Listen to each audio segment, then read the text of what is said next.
नमस्कार सर, मेरा नाम राजू है। एक ताज़ा इन्वेस्टर का फ़ोन आया कि राजू भैया 30 लाख का एक फ्लैट ले लिया, उसके बाद आपका वीडियो देखा, इतना पछता रहा हूँ। पहले इतना खुश था कि 30 लाख का फ्लैट न जाने हमारी ज़िंदगी में क्या क्या ला देगा, लेकिन वीडियो देखने के बाद उतना ही दुखी हो गया।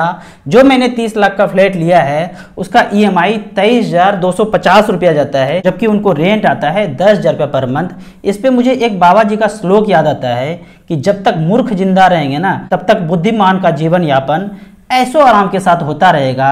तो मलाई कौन खा रहे हैं? 10,000 रुपया पर मंथ देके वो मलाई खा रहे हैं। जो रेंट पे रहने वाले भाड़ादार हैं वो मलाई खा रहे हैं। और उनको कितना पेमेंट करना पड़ रहा है, EMI कितना देना पड़ रहा है? 20 से 23,000 का EMI हर महीने देना पड़ रहा है। तो उनका क्वेश्चन होता है कि राजू भैया मैं ऐसा करूं, 30 लाख रुपया मैं 2 साल में कमा लूंगा, उस पैसे को मैं टोटल पे कर देता हूँ, हाउस लोन जो लिया हूँ, और उसके बाद जो मेरे पास पैसे बचेंगे वो म्यूचुअल फंड में लगाऊंगा। तो यहाँ पे मैं आपको बताना चाहता हूँ कि 30 लाख रुपया 25 साल के लिए 12% के रेट से आप पैसा म्यूचुअल फंड में इन्वेस्ट करते तो पैसा बनता है 5 करोड़ 10 लाख रुपया। मिनिमम 12% भी कैलकुलेट करता हूँ तो 30 लाख रुपया का जो फ्लैट लिया था वो ना लेके, या आप उसको पे करना चाहते हैं, वो पैसा आप म्यूचुअल फंड में छोड़ दें 25 साल के लिए 12% के रेट से 5 करोड़ 10 लाख रुपया होता है। अब दूसरा है कि आपने जो फ्लैट ले लिया और जिस बुद्धिमान व्यक्ति को आपने रेंट पे दिया है वो 10,000 रुपया अभी आपको भाड़ा देते हैं, मेंटेनेंस भी आता होगा कुछ।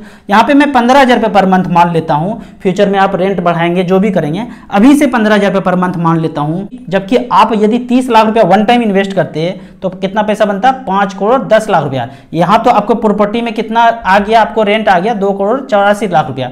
यहाँ पे डिफरेंस देखेंगे तो 2 करोड़ 26 लाख रुपया।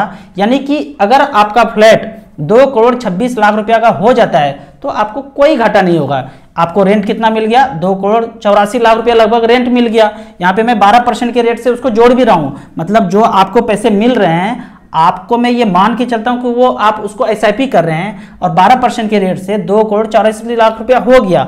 वो 2 करोड़ 26 लाख रुपया का अगर हो जाए तो आपको ज्यादा घाटा नहीं होने वाला है। पर यदि ऐसा नहीं हो और ये वाला भी ऐसा नहीं हो तो आपको घाटा ही घाटा है। और यदि आप वो 30 लाख रुपया फ्लैट ना लेके, या आप लोन के अमाउंट को 30 लाख रुपया दे के वो फ्लैट रखना चाहते हैं, मैं ये बोलूँगा मैं आपकी जगह होता तो वो 30 लाख के फ्लैट को बेच देता और म्यूचुअल फंड में लगा देता। मैंने यही किया है अपने जीवन में। आपको यहाँ पे मैं एक सिंपली बात बताता हूँ कि एक कहावत है, 100 सुनार का 1 लोहार का। अगर तो आप उस घर में रहते और आपको वहां मन लगता है, आपका ऑफिस, आपका काम करने का वर्क प्लेस आसपास होता, तो मैं आपको बोलता उस घर में रहिए, कभी सेल मत कीजिए। आपको मन लग रहा है, सब कुछ आपके अनुसार है तो वहां रहिए। आपका कहना है कि मैं वहां कभी रहूंगा ही नहीं।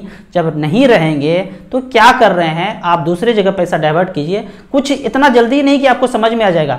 पढ़िए म्यूचुअल फंड के बारे में, लोगों से मिलिए, जो लोग म्यूचुअल फंड में मार्केट में इन्वेस्टेड हैं, लंबे समय से इन्वेस्टेड हैं, उनसे मिलिए तो उसको सेल करके आपको लगेगा कि यहाँ इन्वेस्ट कर देना ज़्यादा अच्छा है। जब आप 30 लाख रुपए म्यूचुअल फंड में डालेंगे, इस बात के लिए निष्फिक्र रहिए कि आप जैसे ही लगाएंगे 20% मार्केट गिर जाएगा। 30 लाख का 20% होता है 6 लाख 7 लाख रुपए तो कभी भी गिर जाएगा, लेकिन लंबे समय तक बने रहेंगे 12, 13, 14, 15% मिल ही जाता है। जब इतना पैसा मिल जाएगा तो आप फाइनेंशियल फ्रीडम को 12 से 15 साल में पा लेंगे। जब वो पा ही लेंगे फिर आपको किसी लालच से ग्रसित नहीं होना पड़ेगा। आप वो काम करेंगे जो आपको करने का मन करता है। आपको यहाँ पे मैं एक लाइव एग्जांपल दिखाता हूँ कि बैंक रिलेटेड जितने भी म्यूचुअल फंड हैं, स्मॉल कैप कैटेगरी का बात करता हूँ। ICICI स्मॉल कैप में 50 लाख रुपया लगाया था 10 साल पहले, तो 2 करोड़ 33 लाख रुपया है। इसका आधा कर देते हैं 25 लाख रुपया, मतलब 30 लाख में ना बेच के वो 25 लाख में बिके, घाटा लग जाए तो वो 25 लाख रुपया इसका आधा हुआ, तो यहाँ 1 करोड़ 10 लाख रुपया बना है पिछले 10 साल में। कोटक स्मॉल कैप का बात करें, 50 लाख रुपया वन टाइम लगाया था तो यहां बना है 3 करोड़ 23 लाख रुपया। इसको आधा कर दीजिए तो इसको भी आधा कर दीजिए, लगभग 1.5 करोड़ 1 करोड़ 60 लाख रुपया बन गया पिछले 10 साल में। SBI म्यूचुअल फंड का बात करें, यहां पे 50 लाख रुपया लगाया था 10 साल पहले, 4 करोड़ 62 लाख रुपया है। इसको मैं 4 करोड़ ही मानता हूं।